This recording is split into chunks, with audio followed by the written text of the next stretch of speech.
Hi everyone, Emily here from Emily's Excellent Epics. Today I have for you part 4 or 5 of my pile of possibilities for the hardest reading challenge you'll ever do 2.0. So if you've been watching, you know that this challenge was created by Q over at QWERTY. I'll leave her channel linked down below. Please watch her videos all about this challenge. She and her friends have put a lot of work into this challenge, and so I want her to get that credit. Because again, she put in a lot of work for this. This is just me and what I'm thinking of doing for the challenge. Some of these books you might have seen in other videos because you can double up books for prompts. So for each prompt, there are like 5 to 10 to 12 other books that you have to read. Again, hardest reading challenge you'll ever do on this bingo board of prompts. And this year we can use a book twice. So that's why you might see some double ups. So today I'm going to talk about the Spooky Creatures prompt, the Become the Avatar prompt, and then the Animal prompt. And I have a printout here of the prompts that I'm going to do, or that I'm using. Taught me plan. Sorry, I'm going to move my camera so I can. Nope, that doesn't work. Just kidding. We won't do that. So we'll put my sheet down there, and I might be looking down, so I apologize for that. All right, so now, there we go. That's a little bit better, I think. Haha, just kidding. That's better, because I want you to see my cute Snoopy shirt. All right. Unedited, folks. I apologize. So let's get started. For Spooky Creatures, these creatures have to play a main part in the story. It can't just be like, oh, they're just kind of there. All right, main part. So first up, for vampires, I'm going to use The Serpent and the Wings of Night by Carissa Broadbent. And I'm also excited because I just realized I can use this for ampersand in the title for my A to Z reading challenge in my Always Fully Booked planner. Yes! I had another book that I had planned and that I don't own, but I realized I can use this one. At any rate,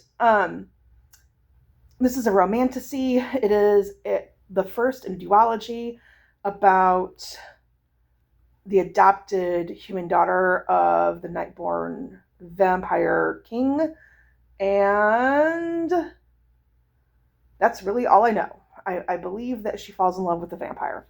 That's really all I know. Vampires, therefore, do exist in this world, play a big part if she's the daughter of a vampire king, so I'm going to use that for vampire. The next prompt is Fae. So I'm going to read Empire of Storms by Sarah J. Maas. I'm going to do the tandem read, so I'm going to read this and Tower of Dawn at the same time. I don't know when I'm going to read this. I really want, I just read Queen of Shadows. I really want to get to the tandem read, but I'm also wanting to read Wind and Truth over the summer. So we're going to see how that goes for me. And we've got 2 months left, and August is going to be fast and busy. So not sure how I'm going to fit those 2 in July, but we're going to do my best. For Merfolk, so I am going to have to reread Black Sun and Fevered Star, but I want to finish this trilogy, and that is, I plan on reading Mirrored Heavens by Rebecca Roanhorse, and you can see clearly that is a merfolk. It's a little dusty. It's been sitting on my shelf. I got this last year when it came out. I tried to read it during the Amazing Readathon last year, and I realized it had been a couple of years since I read the first 2, so I wanted to do a reread. Haven't done it yet, so it is time to do my reread, and then I can read this and finish the series out. And then for Shifter, we're going to finish Throne of Glass with Kingdom of Ash by Sarah J. Maas. And if you know, the Fae, they are able to shift from their Fae form to an animal form. So I'm counting it as a shifter because that's part of who they are as a fae. Ooh, actually, I can't count it as a shifter. I don't know. I might not be able to count it because we said in a chat that you couldn't count, like, oh, it's part of their abilities as fae. So it's part of who they are. So I can't use this for shifter. Shoot. All right, so I need recommendations for shifter. Please help me come up with recommendations for shifter. Either way, I think it'll still work. I think I can still use it. Cordy is pretty like loose in her rules, but for the spirit of things, I want to make sure that I follow the spirit of things. Okay. And then for magic user, for creatures, I'm going to read Cold Days, which is a book in the Dresden Files series. We follow Harry Dresden, who is a wizard who investigates paranormal crime in the city of Chicago. So, plan on reading Cold Days. Before I read Cold Days, I have to read Ghost Story. And we do have to read a prompt with a spirit. So, hence, Ghost Story. I'm not going to tell you why it's a ghost story because that's spoilery, but I plan on reading that. It's about time. It's been a while since I've read a Dresden File series, and I have been working through the Dresden Files for like 3 or 4 years now. I need to finish it. Then the next spooky creature is Zombie. So I plan on reading World War Z by Max Brooks, which this is like we've survived the zombie apocalypse, but people are haunted by that. But how many of us are still haunted by that terrible time? Have we temporarily defeated the living dead, but at what cost? So I'm excited to read this. So shall see. And then it's other. So any kind of spooky creature that's not covered by the other prompts. And this book, I am also using, for purple prompts, they're more self-directed. And one of the purple prompts is challenge yourself. So here's the thing. The challenge yourself can't be like, I'm going to write a review for every book. It has to be a reading kind of related goal, like where you're actually reading. Okay? So this is a challenge yourself because I previously DNF'd this book after about like 100 pages. Lord of the Rings by J.R.R. Tolkien. Okay, so years ago, when the movies came out, I love the movies. I've watched all of the movies. I've watched the extended versions of the movies multiple times. I have seen all of the special features in the extended versions DVDs. Like, I really enjoyed the movies. I read this book. I started it, I should say. I got to where we meet Tom Bombadil for the first time. Maybe the only time. I don't know, because I DNF'd it at Tom Bombadil. I said, it has taken us 100 pages. 100 pages to leave the Shire. And we come across Tom Bombadil. What is this? So irritated. And it's intimidating. Like, I'm counting this as one book because that's how he wanted it to be. And, I mean, you've got appendices and footnotes and short stories within the appendices. It's intimidating. I did not grow up listening to these books. I didn't. And so I feel like the people who, like, I don't know, I'm really nervous about this. So, hence why, for me, this is a challenge yourself. That's why I'm using this to fulfill that challenge yourself, because I don't like books with footnotes. I just don't. So, and if you're not aware, our spooky creature are the orcs. I feel like they play a big part. All right. Then the next prompt I'm going to go over is Become the Avatar. So Become the Avatar means you have to book a find. You have to find a book that fits fire, earth. Sorry, I'm looking at my sheet so I don't forget. Fire, earth, air, and water. Okay? Fire, earth, air, and water. So you can either do it where it's pictured on the cover. Air, I think, is going to be a little tricky. So pictured on the cover, or it's named in the title. Okay? So I've come up with some books that would work for the name, if it's named in the title. Okay?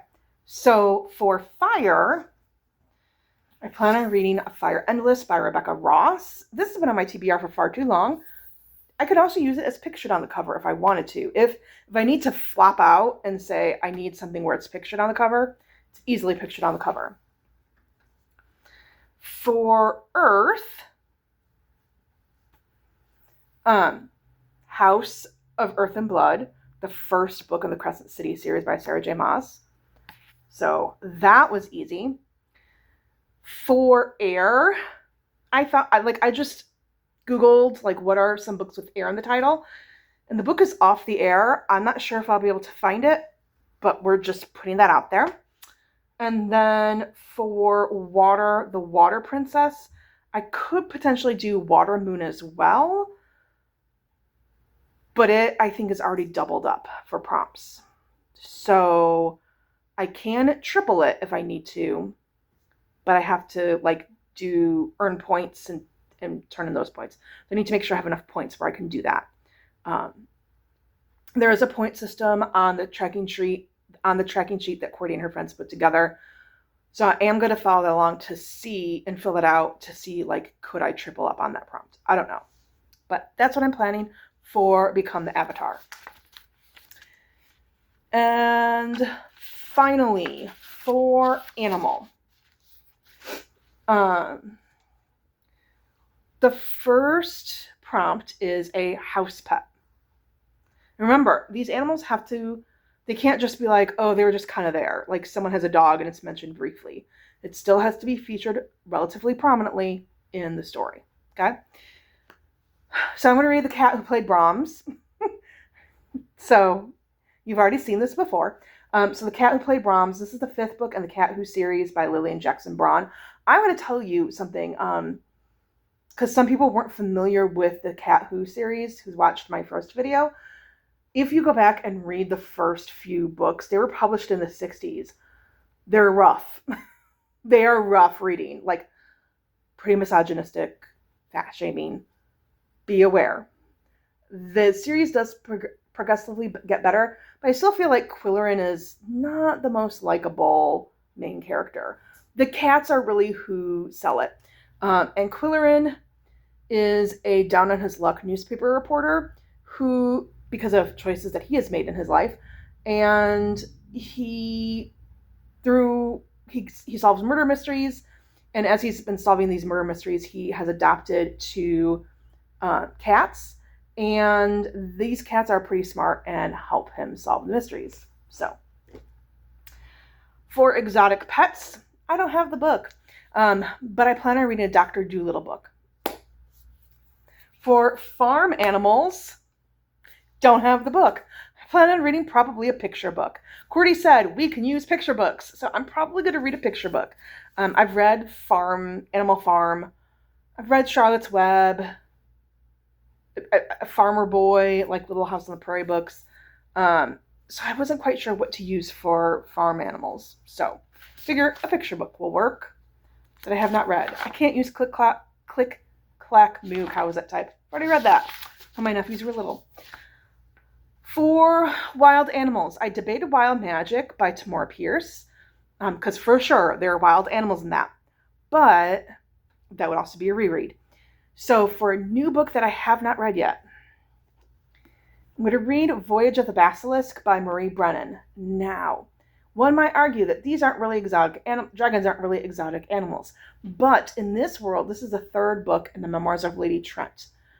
In this world, dragons just kind of exist in nature. And Isabella Trent, she is a naturalist who studies these dragons. And to me, the memoirs remind me of, the memoirs written during Victorian times of adventurers, and their pictures in the book. Oh, these are more realistic, but I don't want to use that one. That's a more spoilery one. Let me see if I can find one that's not so spoilery.